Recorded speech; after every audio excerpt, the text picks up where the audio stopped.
तआला अलैहि वसल्लम।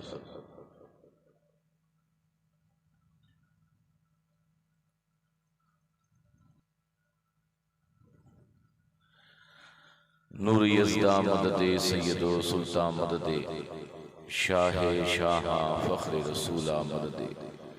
तुई सुल्ताने दो आलम तुई मक़सूद हयात मालिके दुनिया व दीन काबे ईमा मददे।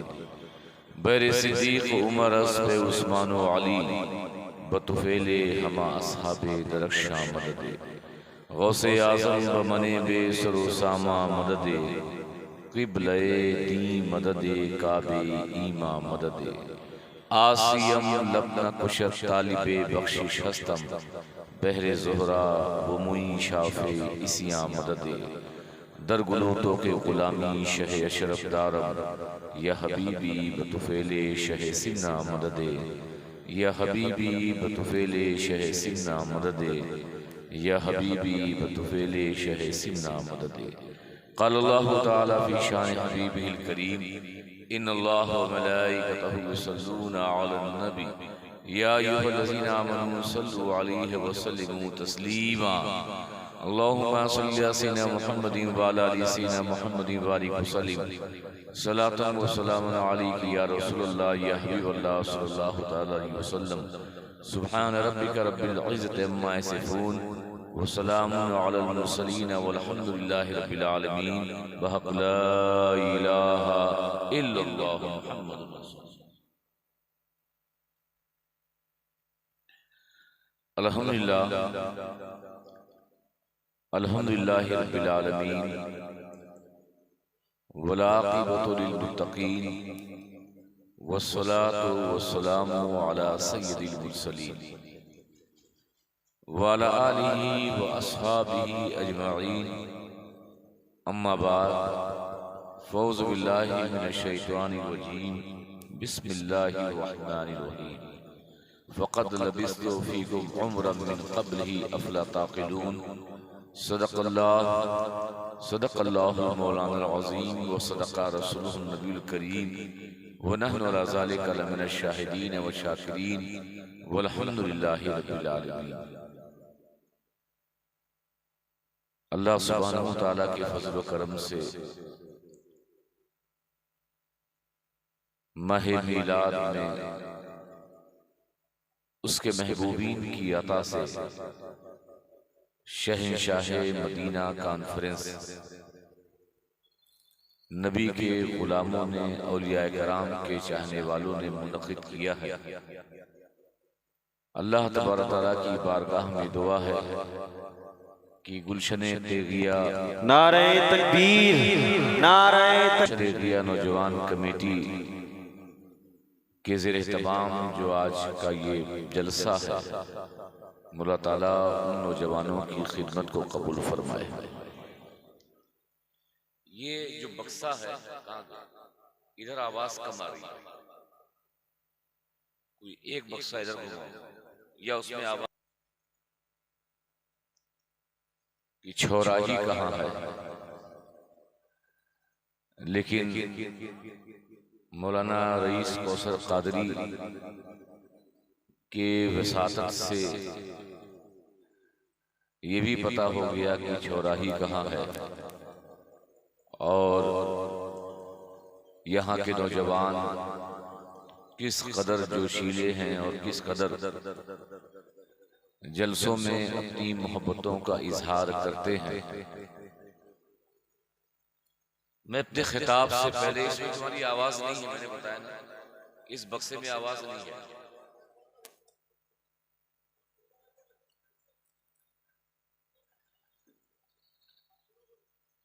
आप मेरी आवाज सुन रहे हैं? बोलिए, सभी सुन रहे हैं? देखिए, हर एक की तकरीर करने का तरीका अलग है। मीलाद हम जुलूस, जलसों, चरागा, झंडों के जरिए मनाते हैं, लेकिन मीलाद के मकसद को जब तक ना समझें तब तक ये सारी चीजें जाहिरी तौर पर मोहब्बत के नजराने तो होंगे, मगर हकीकत के नजराने वही होंगे जो मीलाद के मकसद को सुने और उस पर अमल करें। जलसों का मकसद हमेशा ये होना चाहिए कि हम किसी भी जलसे में जाएं तो वहां कुछ हासिल करें, अपनी जिंदगी में इनकलाब पैदा करें, अपने मोहल्ले में रिलेशन लाएं, अपने घर में तब्दीली लाएं। अगर ये सारी चीजें आपको जलसे से मिलती हैं, नहीं मिलती, तो ना तो जलसे में जाने का मकसद, न किसी जलसे करने का मकसद सही मानों में अदा होगा। आप सुभान अल्लाह अपने घर में कई बार बोल सकते हैं और नारा लगा सकते हैं, तब भी सवाब मिलेगा। लेकिन आप तकरीर की मजलिस में गौर से सुनकर और उस पर अमल करने का अहद कर लें, तो ये आपके लिए सवाब तो सवाब है, आपकी आने वाली नस्लों के लिए ये बहुत बड़ा इनकलाब होगा। इसलिए मेरी तकरीर को उसी अंदाज से सुनेंगे। मैं आहिस्ता बोल रहा हूं, इसका मतलब ये नहीं कि जोश में बोल नहीं पाता। मुझे मालूम है कि जोश, अल्फाजों की तकरार, एक हाथ उठाओ, दो हाथ उठाओ, तभी जाकर खिताब होता है। लेकिन समझाना ये चाहता हूं कि गुफ्तगू को जब तक गौर से नहीं सुनेंगे तब तक मकसद हासिल, बोलिए हासिल। सिर्फ आपसे गुजारिश होगी कि मेरी गुफ्तगू सुनेंगे, जब कोई सवाल करूंगा, कुछ पूछूंगा तो उसका जवाब दे देंगे। इतना करोगे? बोलिए। आइए मोहब्बत के साथ दरूद पाक पढ़ें, बुलंद आवाज से पढ़िए। अल्लाहुम्मा सल्ली अला सय्यिदिना मुहम्मदिन व अला आलि सय्यिदिना मुहम्मदिन बारिक वसल्लिम सलातु व सलामुन अलैका या रसूलल्लाह या हबीबल्लाह सल्लल्लाहु अलैहि वसल्लम। एक बार और आवाज़ बुलंद पढ़ लें। अल्लाहुम्मा सल्ली अला सय्यिदिना मुहम्मदिन कमा तुहिब्बु व तर्दा तो सल्ली अलैहि सलातु व सलामुन अलैका या रसूलल्लाह या हबीबल्लाह सल्लल्लाहु तआला अलैहि वसल्लम। बहुत देर से आप हज़रात तशरीफ रखते हैं, मुझे इसका एहसास है, लेकिन हाँ, जो वक्त दिया गया है इंशाअल्लाह उस वक्त में अपने खिताब को मुकम्मल करूंगा। मुझे इधर उधर की गुफ्तगू करने की आदत नहीं है। मैं बिल्कुल अपने खिताब पे डायरेक्ट आता हूं और अपनी बात और अपना जो माफी ज़मीर है, जो बयान है, उसे अदा करने की कोशिश करता हूं। अल्लाह तबारक तआला ने तकरीबन 1,24,000 अंबिया किराम इंसानों की हिदायत के लिए भेजे, मगर हर नबी के साथ अल्लाह ने कोई ना कोई मुजज़ा भेजा। क्या भेजा? सभी बोलिए, क्या भेजा? मुजज़ा।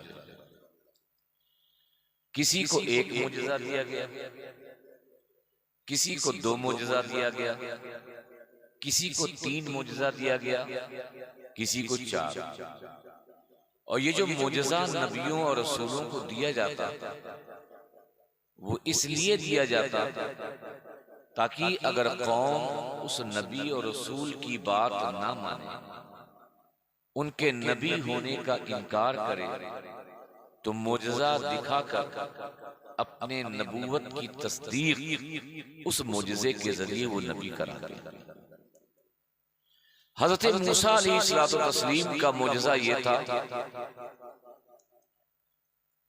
कि आप अपने दाहिने जेब में हाथ डालते थे और जब निकालते थे तो उनका हाथ सूरज की तरह चमकता था। हजरत ईसा का मुजज़ा सबको पता है, बीमारों को शिफा देना।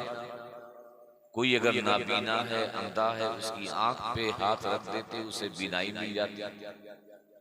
कोई बीमार है, कोई मुर्दा है, हजरत ईसा अपने दस्त से, अपने दस्ते रहमत से किसी मुर्दे को छू देते या इशारा कर देते तो अल्लाह तबारक तआला ने वो तासीर दी थी, मुजज़ा दिया था कि हज़रत ईसा के जरिए मुर्दा जिंदा हो जाया करता था। अल्लाह ने हमारे नबी को भेजा, हमारे आका को भेजा, एक दो तीन मुजज़ा नहीं बल्कि मुस्तफा को सर से लेकर पैर तक सरापा मुजज़ा बनाकर भेजा।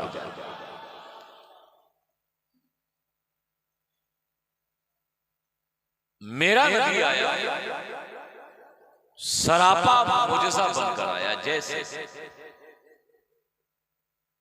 एक यहूदी था, उसने आका करीम सल्लल्लाहु ताला अलैहि वसल्लम से ये मुतालबा किया कि आप अगर अल्लाह के नबी हैं तो ये जो सामने पेड़ है इस पेड़ को हुक्म दे दीजिए ताकि वो पेड़ अपने जड़ समेत उखड़ जाए, मैं मान लूंगा कि आप अल्लाह के रसूल हो, अल्लाह के नबी हो। आका करीम मदीने तैयबा में है, मस्जिद नबवी नगरी की नमाज पढ़ने जा रहे हैं। उस यहूदी की बात सुनी, अनसुनी कर दी। इशा का वक्त हुआ, इशा की नमाज पढ़ी। बाहर इस यहूदी ने माहौल तैयार कर दिया और सहाबा किराम के दरमियान ये कहने लगा कि अगर ये अल्लाह के रसूल माज़अल्लाह होते तो मेरी बात मान लेते और इस दरख्त को हुक्म दे देते, ये दरख्त जड़ समेत मुस्तफा के कदमों में आ जाता। इन्होंने हुक्म नहीं दिया, इससे लगता है कि ये अल्लाह के रसूल नहीं, अल्लाह के नबी नहीं। सहाबा किराम ने नबी की बारगाह में उस यहूदी की बातें बताई। अल्लाह के रसूल ने कहा उस यहूदी को बुलाओ। यहूदी आया, मेरे सरकार ने कहा कि तेरी ख्वाहिश क्या है, तू चाहता क्या है? कहा अगर आप अल्लाह के रसूल हो, अल्लाह के पैगंबर हो, अल्लाह के नबी हो जैसा कि आपका दावा है, तो आप हमें मुजज़ा दिखाइए कि ये पेड़ जड़ समेत उखड़ जाए तो हम मान लेंगे कि आप अल्लाह के नबी और अल्लाह के रसूल हो। मेरे आका ने फरमाया कि मैं उस पेड़ को बुलाऊं या तू जाकर के उस पेड़ से कहे कि तुझे मोहम्मद अरबी बुला रहे हैं। वो यहूदी दौड़ता हुआ उस पेड़ के पास गया। जाने के बाद पेड़ से कहा कि तुझे मोहम्मद अरबी, मोहम्मद इब्न अब्दुल्लाह सल्लल्लाहु ताला अलैहि वसल्लम बुला रहे हैं। तारीख शाहिद है, हदीस पाक के अल्फाज शाहिद हैं कि वो पेड़ जड़ से इधर हिला उधर हिला और पूरी जड़ समेत उखड़ कर मुस्तफा के कदमों में सजदा रेज हो गए। ये नबी का मुजज़ा। लेकिन इसी नबी से अब तवज्जो, जिस बात को कहने के लिए मैंने ये बात कही है उसमें आपकी पूरी तवज्जो चाहूंगा। उसी नबी से जब उस नबी ने कोहे सफा पे खड़े होकर ये कहा मैं अल्लाह का नबी हूं, मैं अल्लाह का रसूल हूं, मैं अल्लाह का पैगंबर हूं, तो मानने वालों ने ये कहा कि अगर आप अल्लाह के पैगंबर, अल्लाह के रसूल, अल्लाह के नबी हो तो अभी इसी वक्त मुजज़ा दिखाओ। मेरे आका से क्या कहा? बोलिए क्या कहा? मुजज़ा दिखाई। कौम उस नबी से मुजज़ा तलब कर रही है कि जिससे पता नहीं कितने मुजज़ात सादिर हुए। बचपन में जिस नबी ने अपने उंगली के इशारे को चांद के जो टुकड़े कर दिया हो, आज कौम उसी नबी से कह रही है कि मुजज़ा दिखाओ। मेरे आका ने कहा कि तुम मेरी नबूवत पर मुजज़ा तलब करना चाहते हो, तलब कर रहे हो। कुरान की आयत उतरी, फ़क़द लबिस्तु फ़ीकुम उम्रम मिन क़ब्लिही अफ़ला ताक़िलून। मेरी 40 साला जिंदगी जो मैंने तुम्हारे दरमियान गुजारी, मेरी जिंदगी का एक एक वर्क पढ़ते जाओ, एक एक सफा पढ़ते जाओ, एक एक सतर पढ़ते जाओ, मेरी नबूवत और मेरी रिसालत पर इकरार करते जाओ। यहां सवाल है कि नबी से मुजज़ा मांगा गया। नबी ने न चांद को दो टुकड़े किए, न दिन था रात की, न कोई काला था उसे गोरा किया, न अंगुष्टे मुबारक से चश्मे जारी किए, न ओहद पहाड़ से कहा सलातो सलाम पढ़ो, न कंकरियों से कलमा पढ़ाया, न दिन था रात किया, न सूरज निकला था उसे डुबोया, न डूबे हुए सूरज को निकाला, बल्कि अल्लाह के रसूल ने ये इरशाद फरमाया कि मेरी नबूवत पर, मेरी रिसालत पर, मेरे पैगंबर होने पर मोजज़ा तलब करने वालों, मेरी 40 साला जिंदगी क्या किसी मोजज़े से कम है? क्या कहा? मेरी 40 साला जिंदगी क्या किसी मोजज़े से कम है?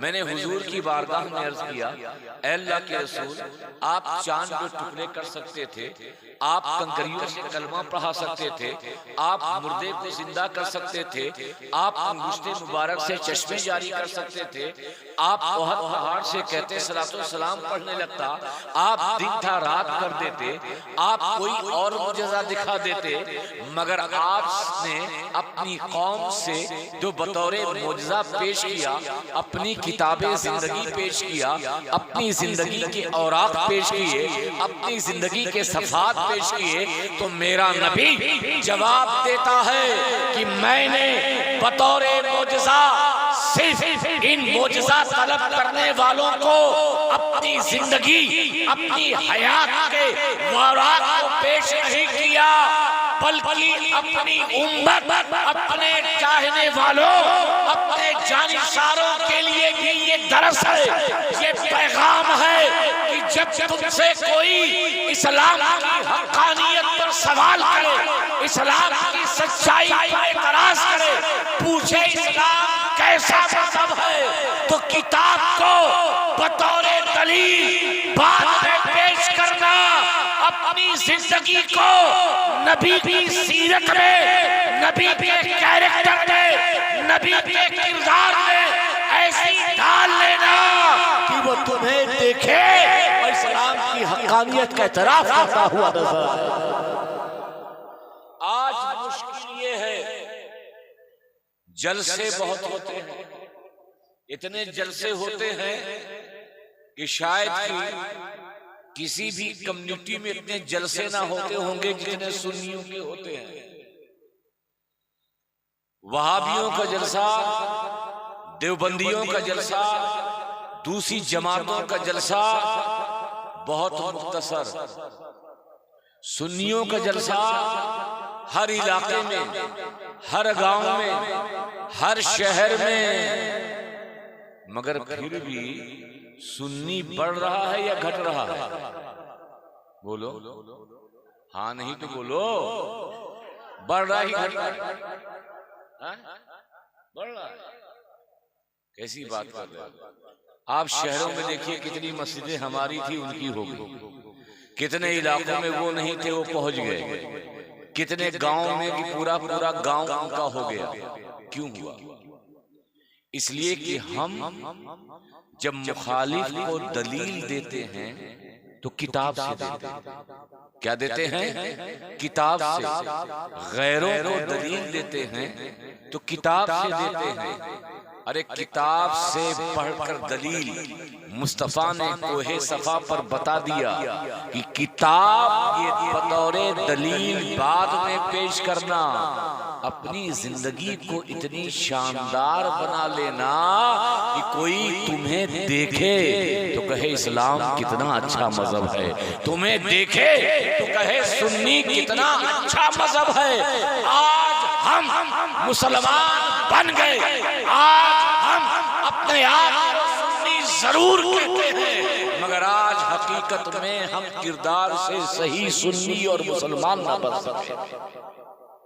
और नबी ने अपने किरदार को पेश किया, नबी मोजज़ात के साथ थे, उनकी बातें सब मानता, मगर नबी ने अपनी जिंदगी के सफ़हात को पेश किया, अपने कैरेक्टर को पेश किया, अपनी सुबह शाम को पेश किया, अपनी सीरत को पेश किया, अपने आप को पेश किया।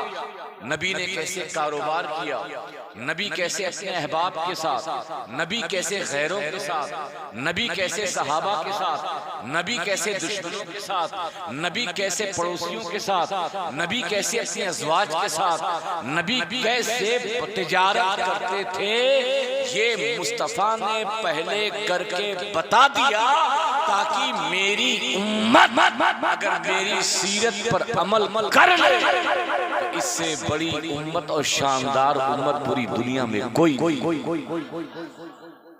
एक बात बताइए, गरीब नवाज हिंदुस्तान आए? बोलिए, आए? बिहार आए थे? गरीब नवाज बिहार आए थे? हाँ नहीं तो बोलिए। बंगाल गए थे? यूपी गए थे? हिंदुस्तान के और स्टेट में गए थे?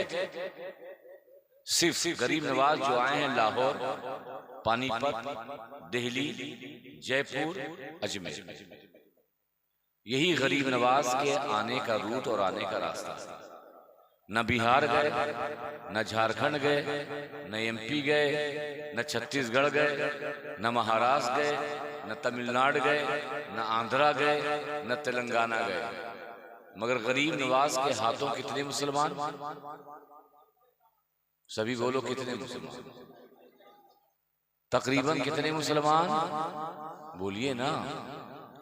90 लाख। जो कहीं गया नहीं, जो किसी इलाके में ना गया हो, जो ना किसी शहर में गया हो, जो ना किसी बस्ती में गया हो, जो ना किसी स्टेट में गया हो, मगर उसके हाथों मुसलमान कितने? सभी बोलो ना। 90 लाख। गरीब नवाज हिंदुस्तान आए तो ऐसा नहीं कि आते वक्त उन्होंने कोई ट्वीट किया हो, I came from Sanjar, I am Hasan Sanjari, I want to talk to you about Islam. कोई ट्वीट किया? कोई इंस्टाग्राम पे स्टोरी डाली? कोई फेसबुक पे पोस्ट किया? कोई ट्विटर पे ट्वीट किया? नहीं किया ना, क्योंकि ना गूगल था, ना इंस्टाग्राम था, ना ट्विटर था, ना फेसबुक था, और ना ही गरीब नवाज ने अजमेर में कोई जलसा किया हो, ना कोई इज्तिमा की हो, ना कोई कॉन्फ्रेंस की, मगर गरीब नवाज के हाथों कितने मुसलमान? सभी बोलिए, कितने मुसलमान? 90 लाख। गरीब नवाज आए, न यहाँ हमदुल्ला लेके आए, न यहाँ मुल्ला हसन लेके आए, न उसूल फ़िक़ह की किताब लाए, न यहाँ पे फ़िक़ह की किताब लाए, न मंतिक की किताब लाए, न फ़लसफ़े की किताब लाए, न कुतुबी तसव्वुरात लाए, न कुतुबी तस्दीक़ात लाए। अगर गरीब नवाज लाए होंगे तो एक हाथ में कुरान था और दूसरी हाथ में तस्बीह थी। गरीब नवाज हिंदुस्तान आए, न किताबों का अंबार लाए, और ना ही तीर लाए, ना ही बम लाए, ना ही तलवार लाए, फिर भी मुसलमान कितने? सभी बोलिए, कितने? मैंने सोचा ये सवाल किससे किया जाए? अगर इधर किया जाए, उधर किया जाए, इस आलिम से पूछा जाए, उस अल्लामा से पूछा जाए, हो सकता है कि जवाब में इख्तलाफ हो, जवाब अलग अलग हो। आलम तसव्वुर में मैंने गरीब नवाज से खुद ही पूछा, ऐ अताए रसूल, ऐ हिंदल वली, आप हिंदुस्तान आए, न किसी इलाके में गए, न किसी शहर में गए, न किसी स्टेट में गए, न किसी जिला में गए, न किसी गांव में गए, आप आए, ना ही जलसा किया, ना ही इज्तिमा किया, ना ही कॉन्फ्रेंस की, आप आए, न किताबों का अंबार लाए, ना ही तीर लाए, ना ही तलवार लाए, मगर फिर भी आपके हाथों 90 लाख गैर मुस्लिम कैसे मुसलमान हुए? तो गरीब नवाज की रूहानियत जवाब देती है कि हाँ, ये सच है, न मैं किताबों का अंबार लाया, न तीर लाया, न तलवार लाया, न मैं किसी इलाके में गया, न किसी शहर में गया, न किसी गांव में गया, न किसी स्टेट में गया। अगर गरीब नवाज अताए रसूल हसन संजरी कुछ लेकर हिंदुस्तान आया है तो वो मदीने से, मदीने वाले का किरदार लेकर आया है, मदीने वाले की सीरत लेकर आया है, मदीने वाले की जिंदगी लेके आया है, मदीने वाले की सीरत की खुशबू का फैजान था कि हर तरफ इस्लाम की बहारें ही बहारें।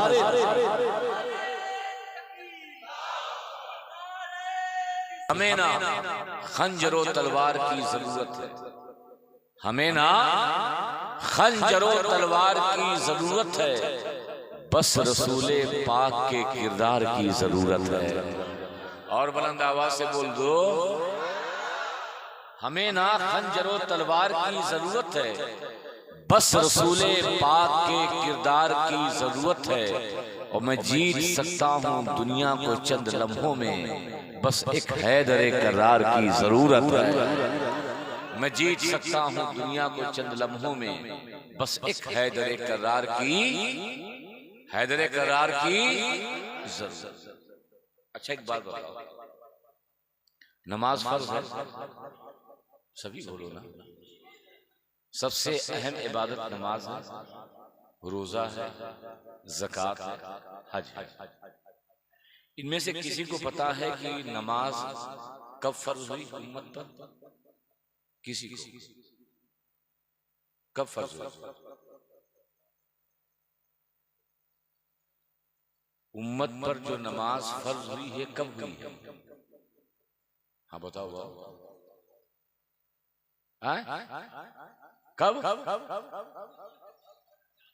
हाँ बिल्कुल सही। देखिए उसने कम से कम जवाब देके आप लोगों की लाज रख ली।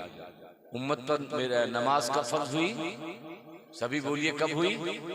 सभी बोलिए। मेराज। मेराज कब हुई? ये तो बहुत मुश्किल सवाल है। मेराज उस वक्त हुई जब मेरे आका की उम्र 53 साल थी। कितने साल थी? सभी बोलिए कितने साल थी? 53 साल। नमाज उम्मत पर फर्ज हुई है 53 साल की। हुजूर नमाज पढ़ते थे, सहाबा नमाज पढ़ते थे, मगर सहाबा पर नमाज फर्ज नहीं थी। उम्मत पर जो नमाज फर्ज हुई है, जब हुजूर की उम्र, मेरे आका की उम्र, रसूलुल्लाह की उम्र 52 + 6 मंथ यानी 53 इयर्स थी, तब हुजूर को मिराज में नमाज का तोहफा मिला और उम्मत पर नमाज क्या हुई? ये रोजा फर्ज है। रोजा हिजरत के दूसरे साल फर्ज, यानी जब मेरे आका की उम्र 55 साल थी। ज़कात मालिके निसाब पर हिजरत के चौथे साल फर्ज हुई, जब हुजूर की उम्र पाक 57 साल थी। ये हज मालिके इस्तिताअत पर सन हिजरत के छठे साल या 8वें साल या 9वें साल फर्ज हुआ। कुल मिलाकर के मेरे आका की उम्र 60 साल थी। अब आप देखिए, नमाज 53 साल की उम्र में, ठीक, रोजा 55 साल की उम्र में, ज़कात 57 साल की उम्र में, हज 60 साल की उम्र में फर्ज। तो मेरा सवाल है, 52 से पहले 40, 41, 42, 43, 44, 45, 46, 47, 48, 49, 50, 51, 52 में नमाज फर्ज थी? बोलिए सभी बोलो। नमाज फर्ज थी, रोजा फर्ज था, ज़कात फर्ज था, हज फर्ज था। तो जब ना नमाज फर्ज थी, रोजा ना फर्ज था, ना हज फर्ज था, ना ज़कात फर्ज थी, तो मेरे आका ने तबलीग किस बात की? ऐलाने नबूवत के 13 साल तक नबी की जो 53 साल जिंदगी है,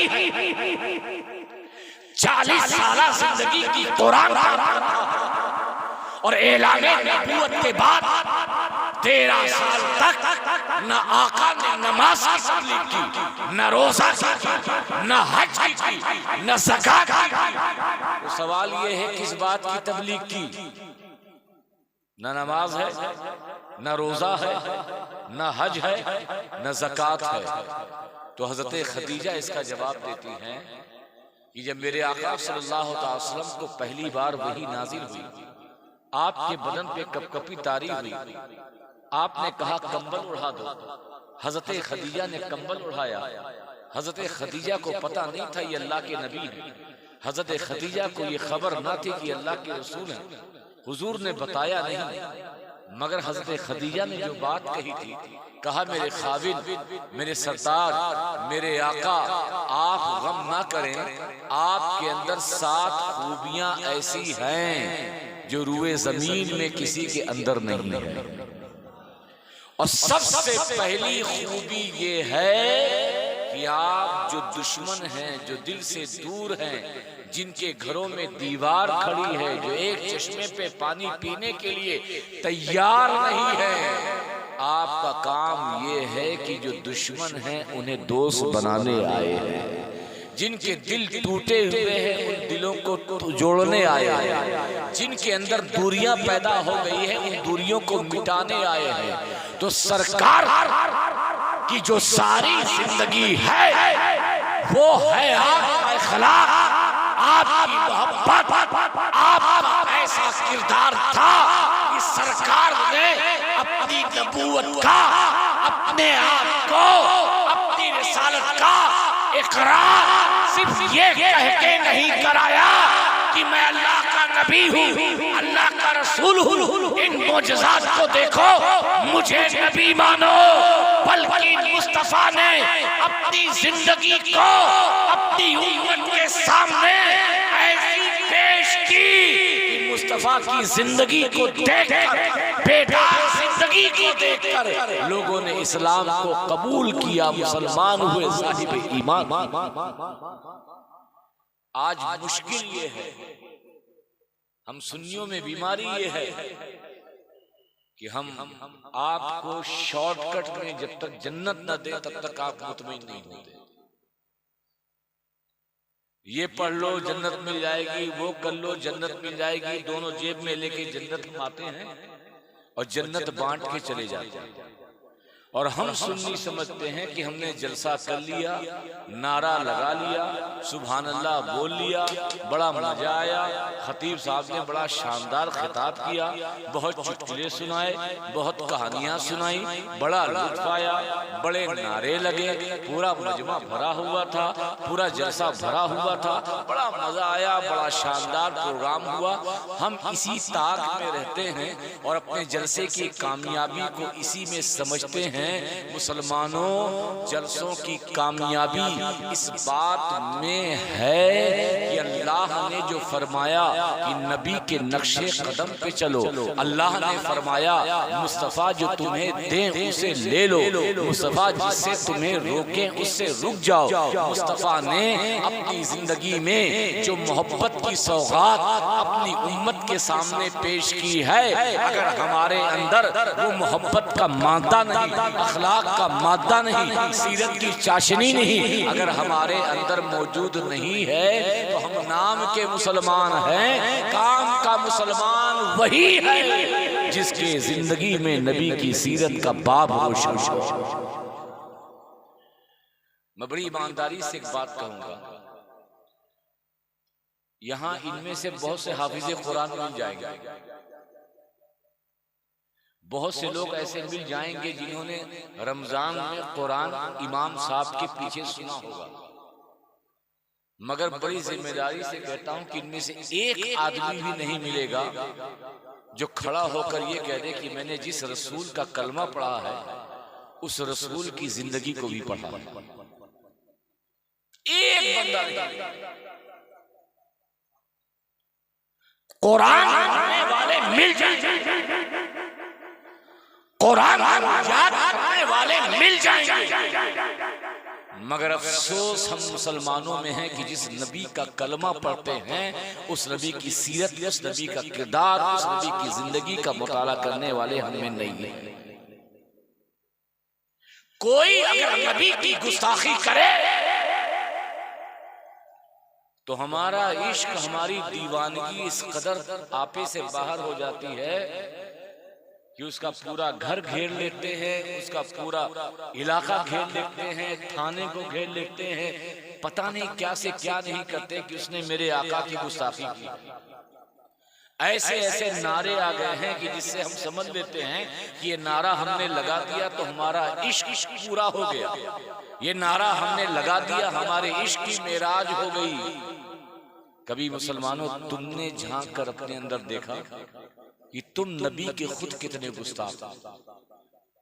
मैं खुद छिंदवाड़ा में पिछले साल मध्य प्रदेश में नौजवान शराब पिए थे, नौजवान शराब पिए थे, डीजे निकाल करके वो शराब की हालत में आका के मिलाद का रात में जुलूस निकाल रहे थे। हम जुलूस निकालते हैं, मिलाद की महफिल सजाते हैं, यकीनन सजाना चाहिए, मिलाद मनाना चाहिए, शानदार जुलूस निकालना चाहिए, परचम इस्लाम को लहराना चाहिए। मगर सुनियो, इस परचम को लहराते वक्त, जुलूस निकालते वक्त, घरों को सजाते वक्त, मिलाद की महफिल सजाते वक्त कम से कम अल्लाह को गवाह बनाओ कि जिस नबी का कलमा पढ़ते हैं, ऐ अल्लाह उस नबी का कैरेक्टर हमारे अंदर डाल दे, उसकी सीरत डाल दे, उसका किरदार डाल दे, ताकि हमारी जिंदगी में, हमारी नस्लों में इनकलाब। माशाअल्लाह, जिंदाबाद जिंदाबाद, माशाअल्लाह, वाह। मेरी बात चाहे अच्छी लगे या बुरी लगे, तकरीर का लबो लहजा अच्छा हो या बुरा हो, नारा लगाने वाली भी तकरीर मेरे पास है, हंसाने वाली भी तकरीर भी मेरे पास है, लेकिन मैं अब ज्यादातर कौम को वो बात, वो सौदा लेके जाता हूं कि जिससे कौम इन जलसों से अपने आप को बदले, अपनी नस्लों को वो सही मानों में इस्लाम पर चलाए। हमने अपनी जिंदगी को सुन्नी, ये सिर्फ नाराबाज जमात हो गई। जितना नारा लगा लिया, हमने समझ लिया कि जुलूस का मकसद हमने पूरा कर लिया। अबे तेरी आवाज कितनी बैठी है, अबे आज तो बहुत नारा लगा है, बहुत। घर से निकला, आखिर वक्त तक नारा लगाया। नारों से कभी किसी कौम में इनकलाब नहीं आता। अगर किसी कौम में इनकलाब आता है तो नबी की सीरत पर अपनी जिंदगी को बदल देने से आता है। मुसलमानों, अपने आप को पहचानो, अपने आप को समझो। जिस नबी को देख गैर भी था तो उसको ये इतराफ करने पे मजबूर होने पड़ा कि मैं ईसाई जरूर हूं मगर मोहम्मद अरबी जैसा कोई नहीं है। कि मोहम्मद अरबी ने सिर्फ इस्लाम दीन अपने कौल के जरिए अपनी उम्मत तक, अल्लाह के बंदों तक नहीं पहुंचाया, बल्कि मुस्तफा ने पहले उस पर खुद अमल किया है, तब जाकर के अपने सहाबा के जरिए अपनी उम्मत तक उन पैगाम को पहुंचाया। आज हमारी जबान में वो तासीर क्यों नहीं?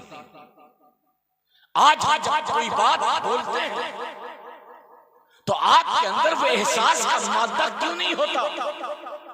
आपके अंदर इनकलाब क्यों नहीं पैदा होता? उसकी वजह यह है कि हम जो बोलते हैं खुद नहीं करते। जिस दिन से हमने बोलने से पहले अमल करना शुरू कर दिया तो हमारी तकरीरों में आपको ज्यादा समझाने की जरूरत नहीं पड़ेगी। जैसे ही हमने कुछ इस्लाम की सच्ची बातें बताई, वो जाकर के आपके कान के जरिए आपके दिलों को दस्तक दिया करेगा। आज जलसा फैशन हो गया, मुकर्रिर प्रोफेशनल हो गया। आप तारीख कीजिए, ये डिमांड, वो डिमांड, इतना डाल दो, उतना डाल दो। इत्तेफाक से आपने कम दे दिया, वहीं लिफाफा पटक के आगे चले गए। तो क्या कारोबार से कभी इस्लाम फैला? गौसे आजम ने कोई कारोबार किया था, गरीब नवाज ने कोई तिजारत की थी, महबूब इलाही ने कोई तिजारत की थी, साबिर कलियरी हो, मखदूमे सिमना हो, वारिसे पाक हो, आपके इलाके के पीर हो, ये सब लोगों ने कोई तिजारत की थी? नहीं, बल्कि इन्होंने दीन को इखलास के साथ मोहम्मद मुस्तफा की सीरत पर अमल करके दुनिया तक पहुंचाया था। मगर आज मुसलमान कोई सच्ची बात कहे, कोई अच्छी बात कहे, कोई नेक बात कहे, उसको सुनने के लिए तैयार नहीं है। मार धार नारा और पता नहीं क्या क्या हमारे दरमियान होता है, समझते हैं कि इस्लाम इसी में है। कुरान कहता है लक़द काना लकुम फ़ी रसूलिल्लाहि उस्वतुन हसना। तुम्हारा पीर जन्नत में ले जाए ये जरूरी नहीं है।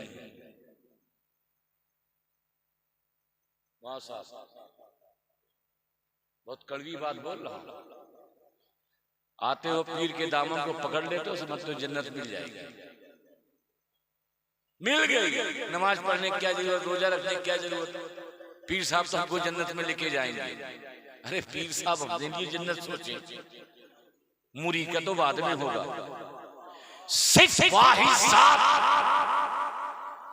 मुस्तफा और मुस्तफा ने जिन्हें जन्नत की बशारत और मुस्तफा की जिंदगी पर जो अब्दुल कादिर गौसे आज़म हुए, जो गरीब नवाज हुए, जो महबूब इलाही हुए, जो मखदूम सन्ना हुए, बरेली के आला हज़रत हुए, मुफ्ती आज़म हिंद हुए, ये वो शख्सियत हैं जिन्होंने नबी की जिंदगी पे अमल करके मुस्तफा की तालीमात को आम किया। अब अगर इनके दामन को सच्चाई के साथ पकड़ोगे और अमल करोगे तब जाकर के तुम्हें जन्नत के दरवाजे मुश्ताक नजर आएंगे, वरना जन्नत ऐसे नहीं। जन्नत तो ऐसा है भाई, ये कर लो जन्नत, हाथ भी दामन पकड़ लो जन्नत मिल जाएगी। हमने ये जब से पीरी मुरीदी प्रोफेशनल तरीके से शुरू हुई है तब से सुन्नी और ज्यादा गुमराह हो गया। वो सोचता मैं मुरीद हो गया, पीर साहब तो बख्शेंगे। पीर साहब सोचते हैं कि ज्यादा से ज्यादा मुरीद बनाओ ताकि मार्केट में सबसे बड़ा मुरीद मैं रहूं। सबसे ज्यादा दीन की फिक्र इल्ला माशाअल्लाह को होगी, शरीयत की फिक्र इल्ला माशाअल्लाह को होगी, अल्लाह का खौफ कुछ लोगों को होगा।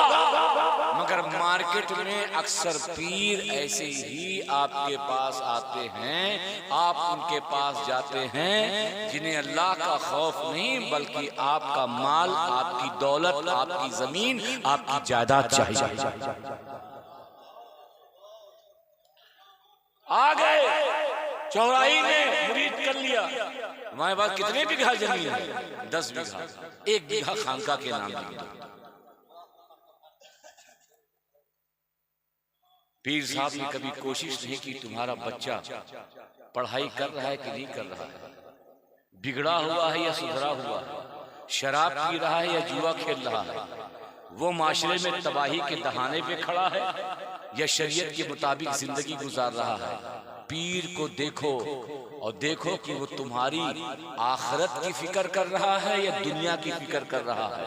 अगर वो आखिरत की फिक्र कर रहा है तो समझ जाना कि वाक़तन वो पीर है, मैदान महशर में तुमको बख्शने के लिए वो आगे आएगा। वरना जिन पीरों की नजर जेब पर हो, जिन पीरों की नजर जेब पे हो तो वो अपना भला तो कर सकते हैं मगर अपने मुरीदों का भला नहीं कर सकते। और इनकलाब हजरत हबीब अजमी थे।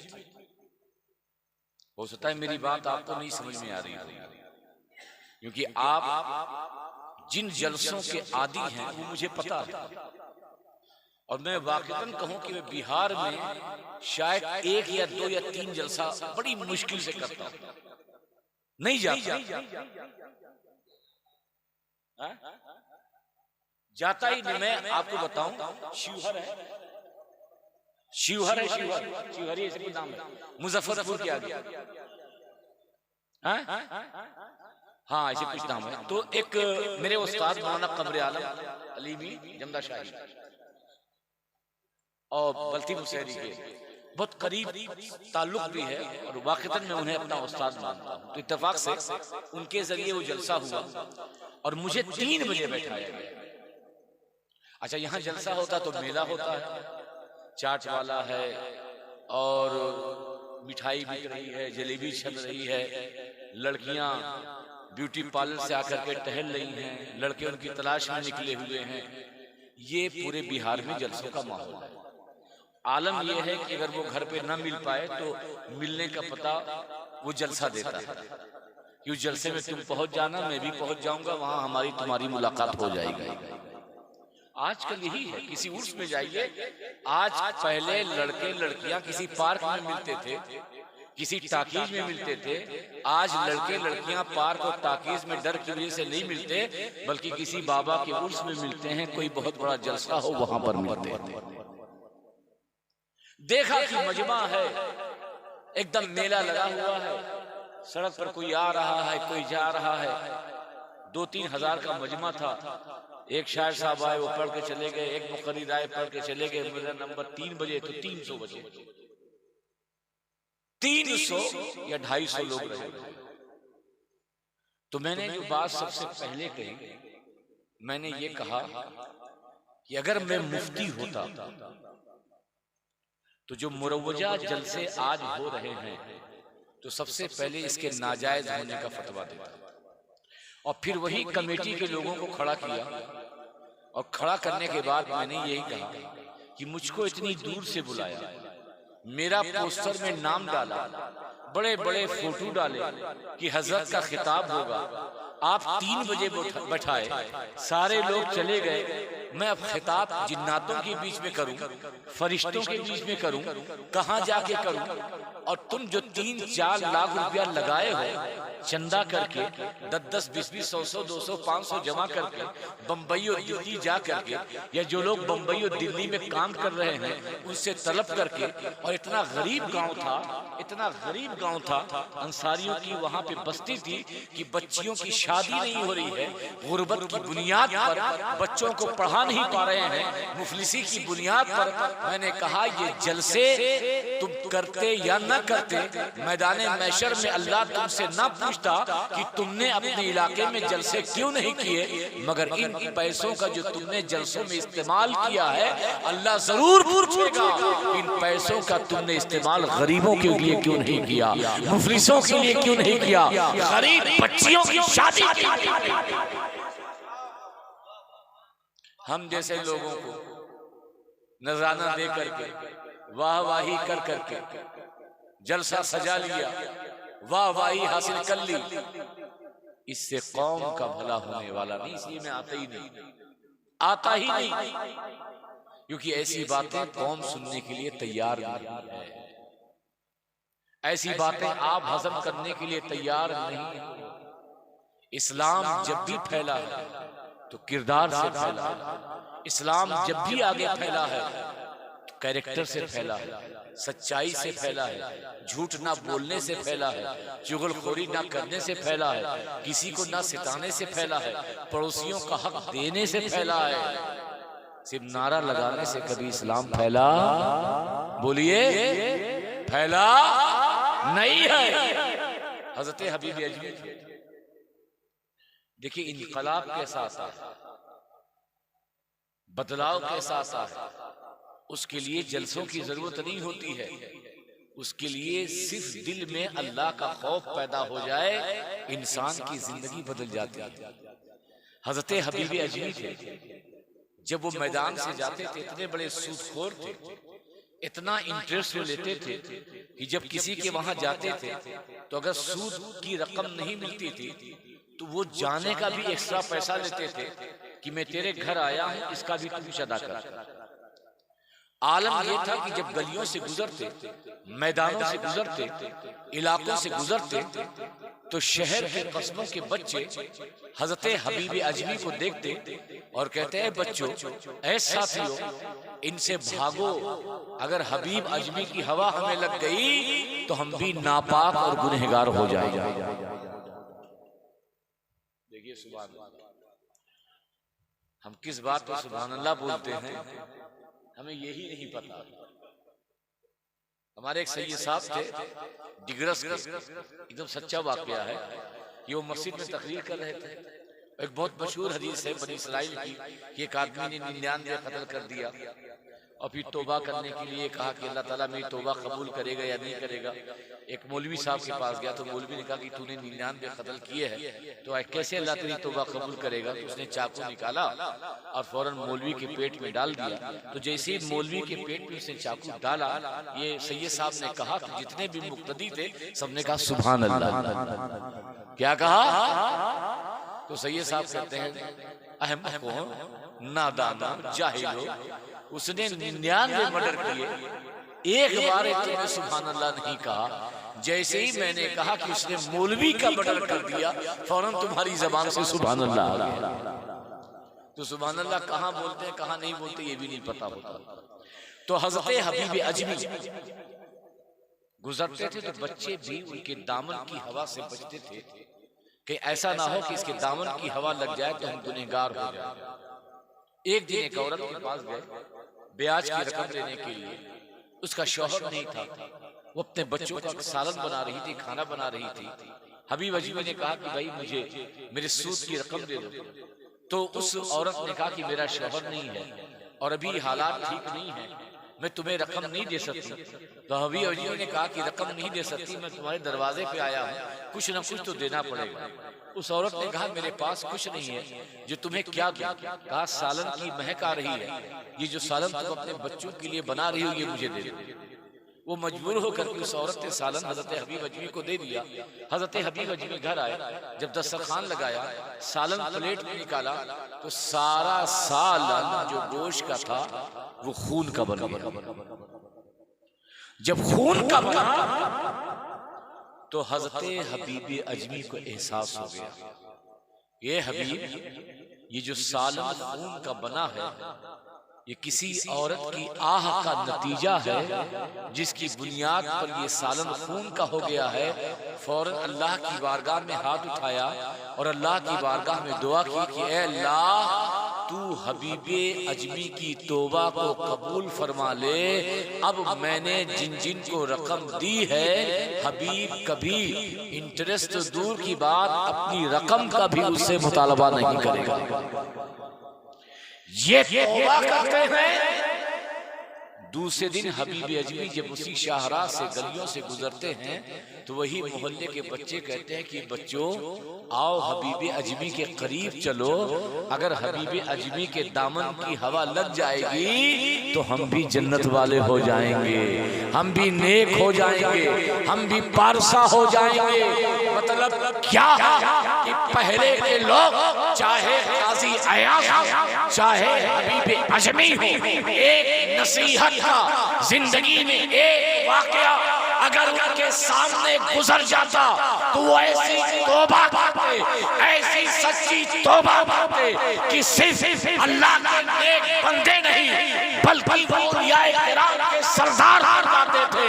तो ऐ बिहार के सुन्नी मुसलमानों, मीलाद का जुलूस, मीलाद की महफिल, नबी की सीरत, नबी की मीलाद मनाने वालों, हम भी अहद हैं किस जलसे के तुफेल अल्लाह हमें ऐसी तौबा की तौफीक दे कि हम सही मुस्तफा की सीरत पर चलने वाला मुसलमान बन सके।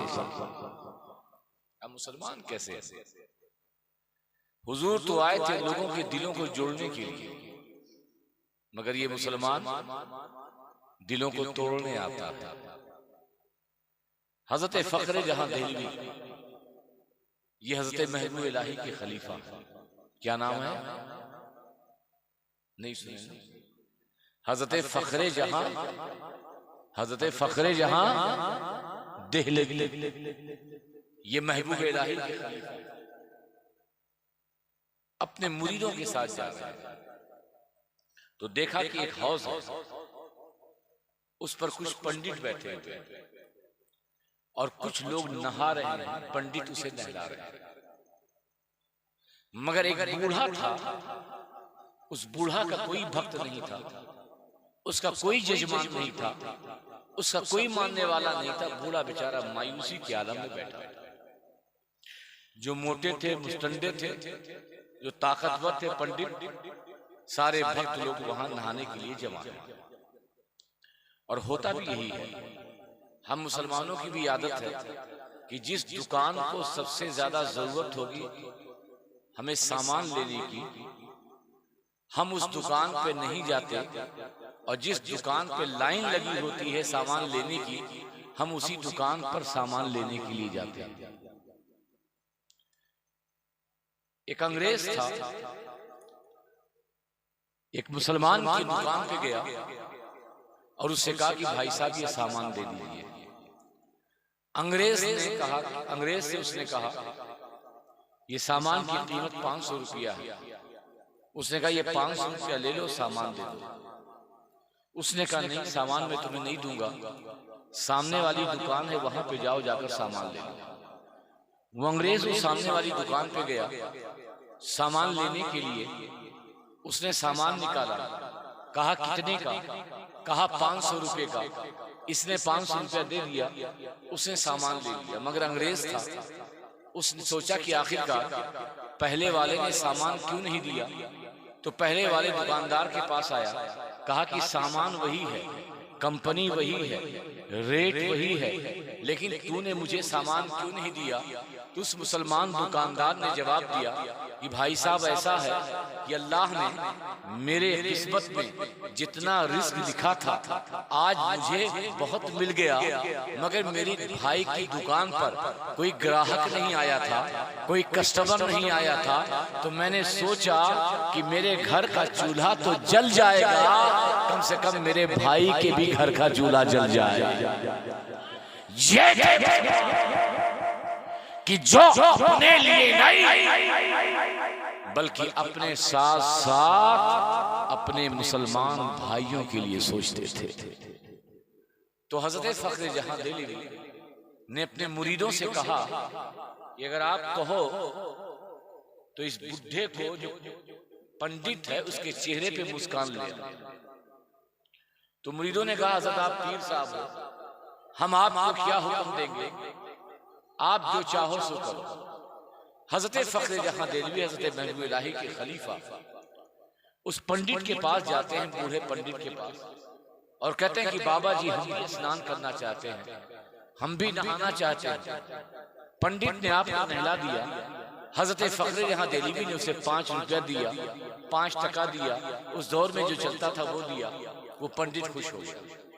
दूसरे हफ्ते हजरत फख्र जहां देहलवी फिर गए, फिर उसको 10 रुपया दे दिया।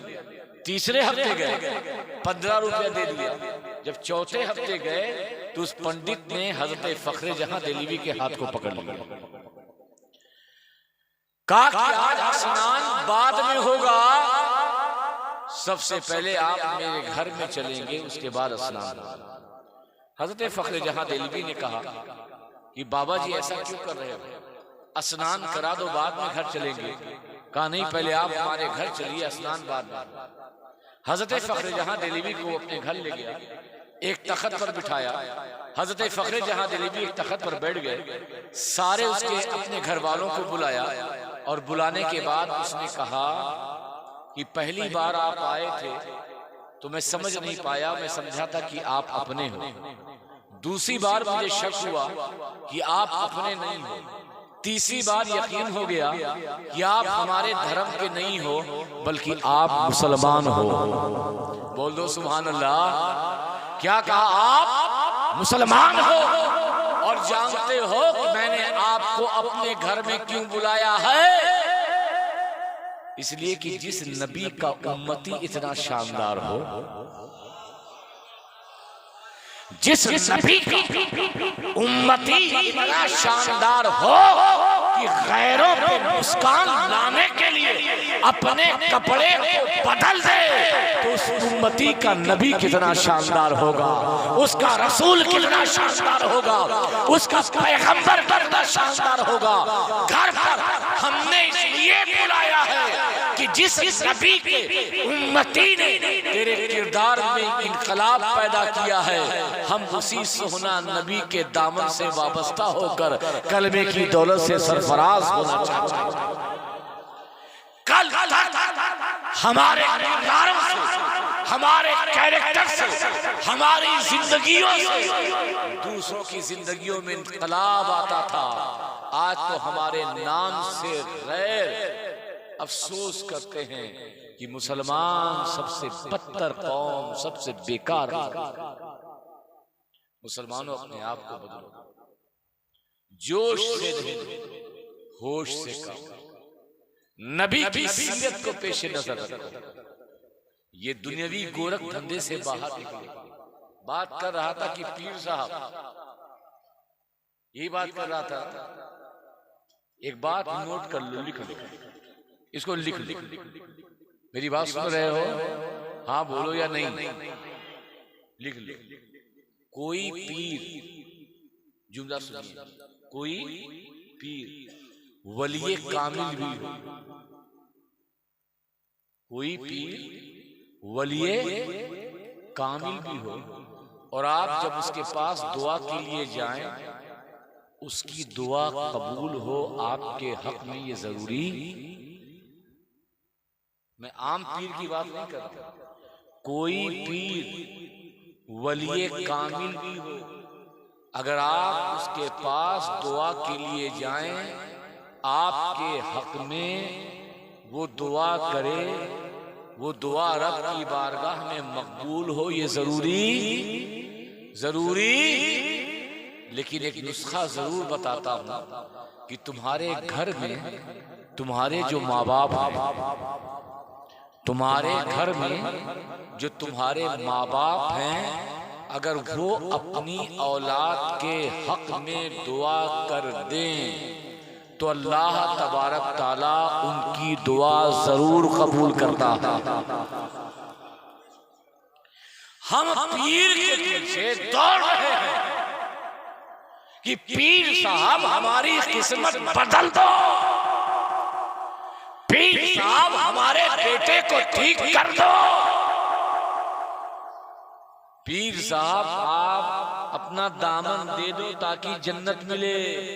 अरे नादान, जन्नत के लिए तू काबा जाता है, जन्नत के लिए तू मस्जिद जाता है, जन्नत के लिए तू महफिल में आता है, जलसे में आता है, जन्नत तो तेरे घर में चरपाई पर लेटी हुई है। माँ के कदम को चूम लेना यही जन्नत को चूमने के बराबर है। अल्लाह के रसूल फरमाते हैं कि माँ बाप की दुआ अपने बेटे के हक में ऐसे ही है जैसे मेरी दुआ मेरे उम्मतियों के हक में। तो नबी की दुआ कभी रद्द नहीं होती, ऐसे ही माँ बाप की दुआ कभी औलाद के हक में रद्द नहीं होती। इसलिए अपने आप को बदलो, इस्लाम को पहचानो, नबी की सीरत पर अमल करो। पीर बुरे नहीं होते, अच्छे भी होते हैं, मगर नाम निहात पीरों से बचो। जो अल्लाह वाले हैं उनके दामन से वाबस्ता हो, और दामन से वाबस्ता होने के साथ साथ अपनी जिंदगी को नमाज से, रोजा से, नेक आमाल से, अच्छे किरदार से, अच्छे अखलाक से बदलो, ताकि तुम्हारा पीर भी मैदाने हश्र में फख्र कर सके कि ये मेरा मुरीद है, इसके आमाल इतने अच्छे हैं कि जन्नत में डायरेक्ट जा रहा है। आखिरी बात, बस आखिरी बात, और ये आखिरी बात तकरीर का इख्तितामिया है, और ये फैसला करना है कि तुम अच्छे हो या जामा मस्जिद की सीढ़ियों पर भीख मांगने वाला फकीर अच्छा। बस उसकी वजह यह है, आपके वहां मस्जिद है कि नहीं? अरे बोलिए ना, कितनी मस्जिद है? एक क्या है? एक मस्जिद है ना। मस्जिद का एम्पलीफायर ताले में है कि खुले में है? खुला है। वरना हाल ये है मस्जिदों का कि जो इस्तिंजा खाने में लोटा होता है ना, वो भी जंजीर से बना होता है, वो भी जंजीरों से बंधा होता है। और ईद के दिन तो बीवी जरूर कहती है कि मियाँ चप्पल पहन के नहीं मत जाना, पिछले साल गुम हो गई थी, इस बार ईदगाह जाओ, मस्जिद जाओ तो पुरानी पहन के जाओ, हाँ जब ससुराल जाना तो नई वाली पहन के जाना। ऐसा है कि नहीं? जहां अल्लाह का खौफ सबसे ज्यादा पैदा होता है, मुसलमानों के वहां सबसे ज्यादा चोरी वही होती है, सबसे ज्यादा चोरी। आपको अंदाजा लगाना है कि आप अच्छे हैं, चौराही का मुसलमान अच्छा है, या जामा मस्जिद की सीढ़ियों पर भीख मांगने वाला। बस एक भिखारी था, वो भीख मांगा।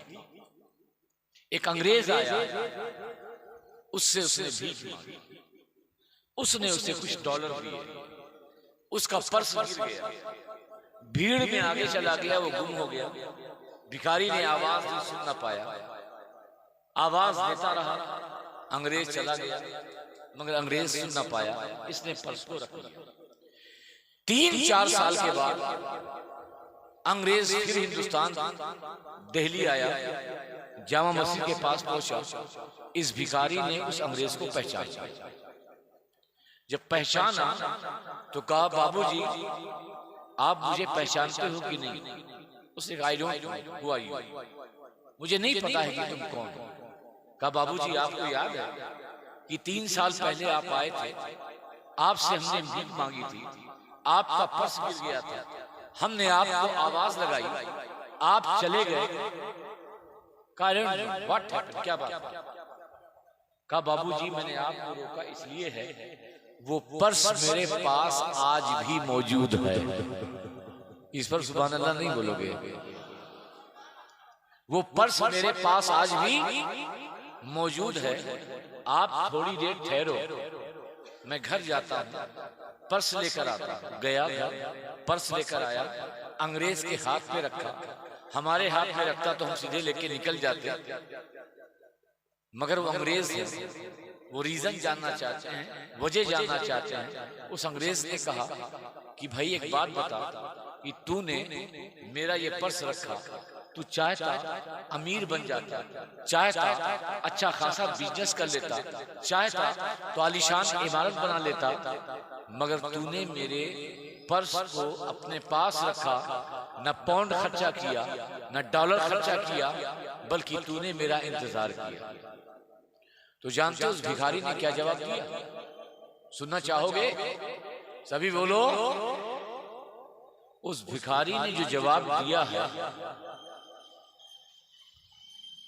वो जवाब सुनना और अपने आप को देखने कि आप अच्छे हो या जामा मस्जिद की सीढ़ियों पर भीख मांगने वाला वो भिखारी अच्छा था।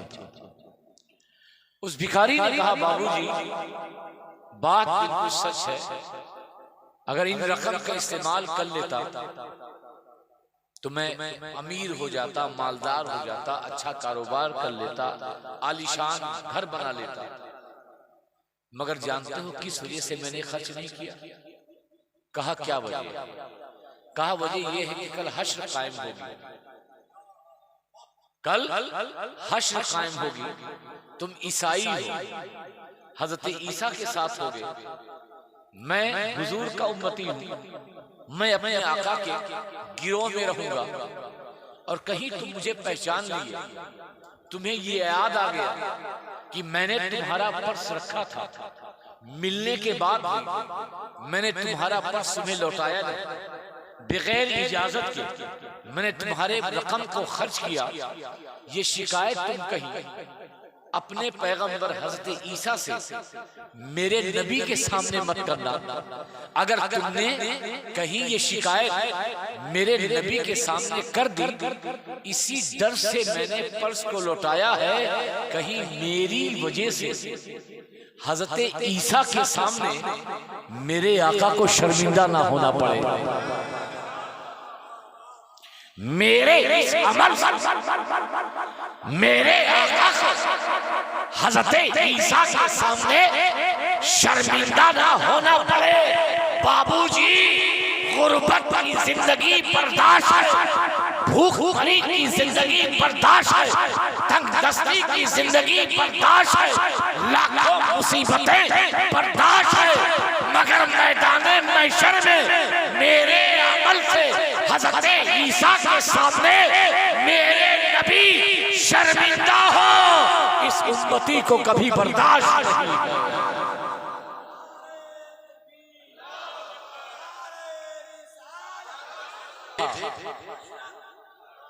अब आपको खुद महसूस करना कि आप अच्छे हो या जामा मस्जिद का भीख मांगने वाला वो भिखारी अच्छा है, जिसे हश्र का पास नहीं, जिसे कब्र का एहसास नहीं, वो कैसा सुन्नी मुसलमान है। मुसलमानों अपने आप को बदलो,